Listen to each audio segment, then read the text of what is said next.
Pagkatapos i-raid ng NBI ang isang KTV bar na sangkot umano sa human trafficking at prostitusyon na pagmamay-ari ni dating Congressman Mike Defensor, tuluyan ng ipinasara ang establishmento. Ayon sa pahayag ng lokal na pamahalaan ng Pasig, sangkot ang hotel sa iba pang mga iligal na gawain at para malabanan ang kriminalidad sa lungsod.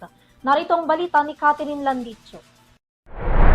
Ipinasara ng Pasig City Hall ang Blue Hotel na pagmamay-ari ng Zerin Development Corporation matapos itong masangkot sa manoy ilegal na aktibidad kabilang ang human trafficking at prostitusyon. Ayon sa Business Permit and Licensing Department, inilabas ang closure order noong Lunes kasunod ng isinagawang raid ng National Bureau of Investigation o NBI noong April 21. Sa naturang operasyon na diskubre umano ang iba't ibang ilegal na gawain sa loob ng establishmento.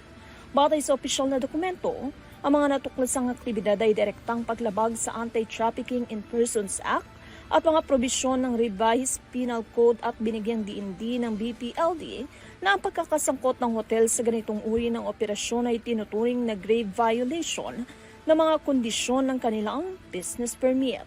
Dahil dito tuluyan ang ipinag-utos ang pagsasara ng hotel bilang bahagi ng hakbang ng lokal na pamahalaan laban na rin sa kriminalidad at upang protektahan ang publiko laban sa human trafficking at iba pang kaugnay na krimen.